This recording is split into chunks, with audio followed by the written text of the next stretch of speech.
Okay, everybody, I'm going to show you how I would use these toys, which are not adaptive toys, so to speak, but I would use them with kiddos that have limited mobility. So this toy I found at Walmart, and I thought it was awesome because it's really sensitive to touch. So a child can place their hand on it, and it's going to react pretty well. So they can actually make the sounds themselves. You can turn the volume up. You can change it to different settings. And when they touch different things, and it's very light touch, so it's awesome for kids with all different mobilities. You can even place their hand on it for them, and if they can move a little bit, they can make it work, kind of like a Switch toy. And then I have one of these that, of course, you can put in their hand, and anytime they move their hand, they're going to hear their own music, which is really fun, and they can do that.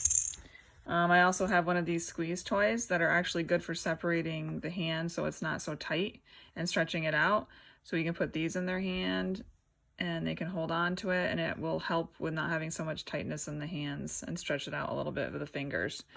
And then we have this guy who also has a mirror, so if the little guy has to lay down, and anytime you barely touch it, they could touch it with their foot, they could touch it with their hand.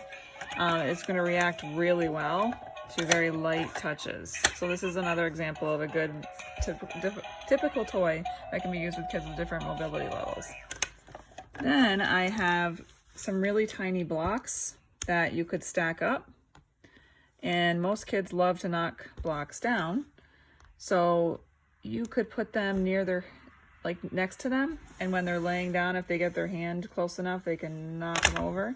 And it's really lightly because they're little blocks, so they'll fall really easily.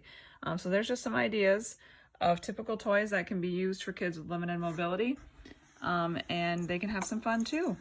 Okay?